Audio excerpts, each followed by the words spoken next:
Welcome back to Across Louisiana. Well, we have a distinguished guest today, one that we always like to have on to tell us about everything going on with the American Heart Association. It's the hip-hop doc, Dr. Ronnie Whitfield. Welcome back to the show. Thank you. Glad to be here as usual. Always a pleasure to have you on. We're talking some CPR today. Yes. Obviously very important for the folks out there. Tell the folks about why that's such a key thing that everyone needs to know how to do. Well, the majority of cardiac arrests that occur, and this is different from a heart attack, we're talking about cardiac arrest where there's a change in the electrical activity of the heart, happens at home. 80% of these events happen away from the hospital, so there's no EMTs, there's no doctors, there's no nurses around.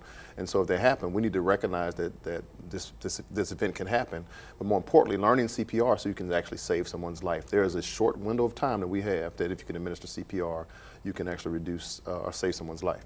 So we've got to teach everybody about doing this.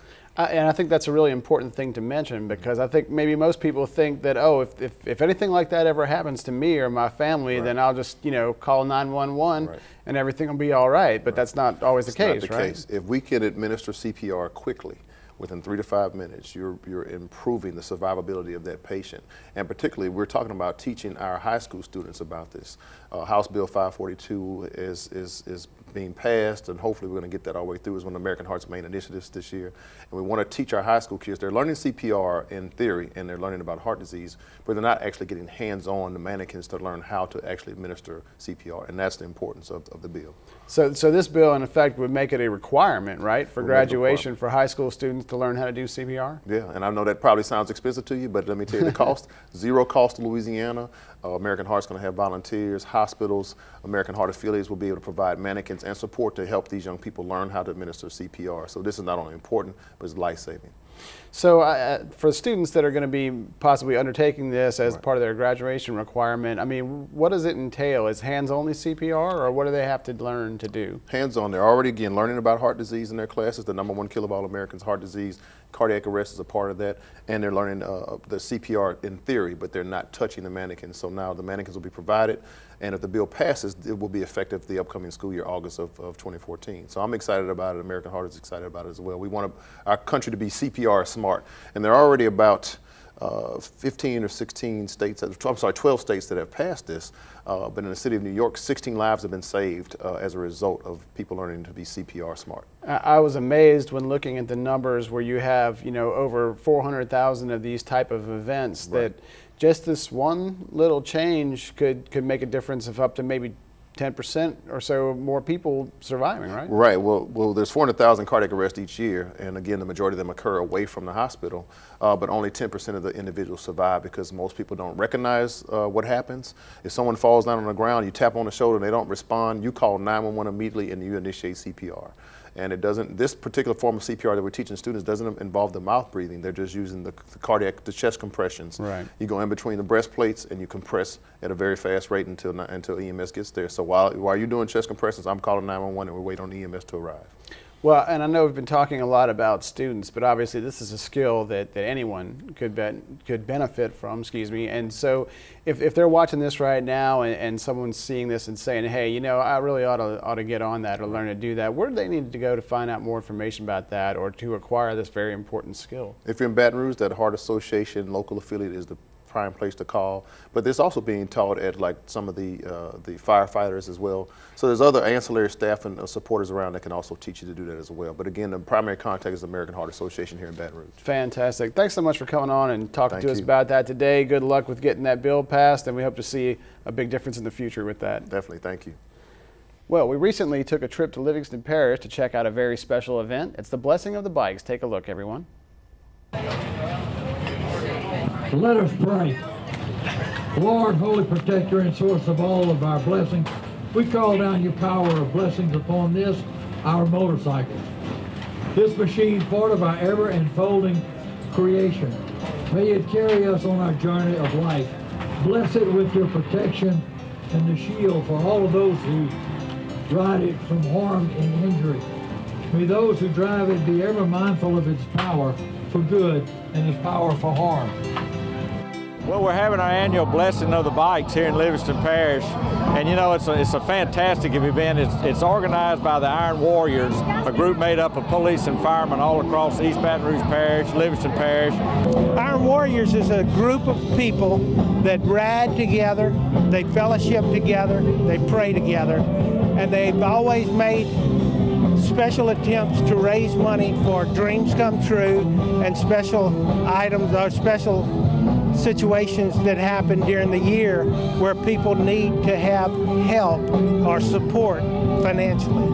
It started, some friends of ours happened to be working at a special event in Maryland, and we saw the Blessing of the Bikes, and we came back to Louisiana and decided we need to be a part of that.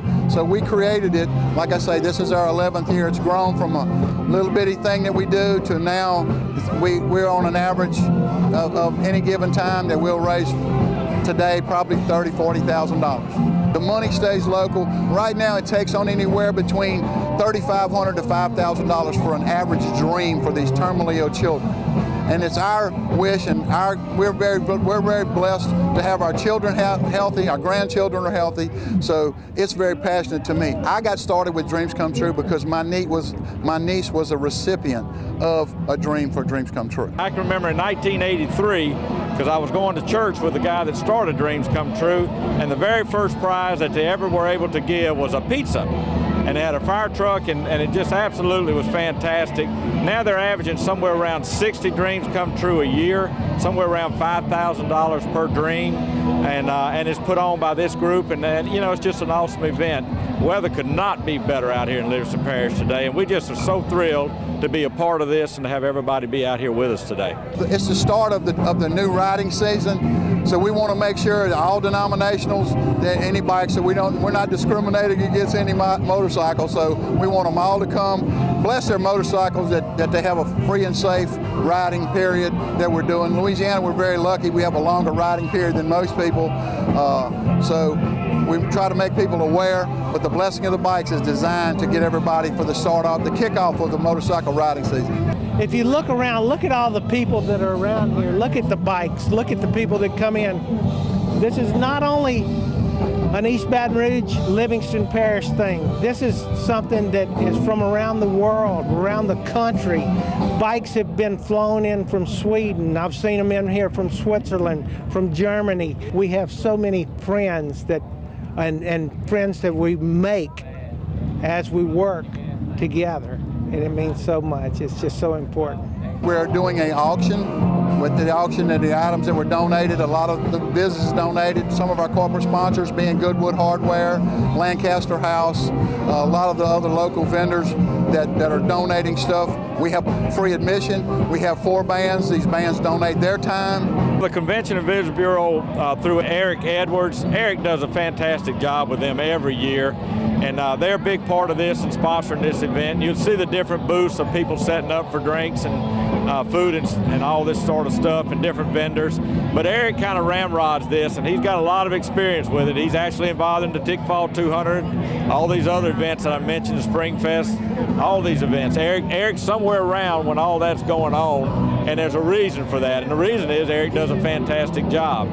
He comes from a background of doing a lot of concert work through the years in Baton Rouge and areas with big stars, so he knows how to handle events and crowds and how to put it together. And we're thankful to have Eric here in Livingston Parish. The Iron Warriors consist of police officers and firefighters, active or reserve, okay, that are portioning that. We have a few civilians that are in it, but the majority of the time it's police and firefighters. For more information about the Iron Warriors Central, it's Iron Warriors Central LA. My phone number 225-806-6986. Call us for any information that you may need or any questions about our organization. When we come back on Across Louisiana, find out about Creole World with author Richard Sexton. Don't miss it.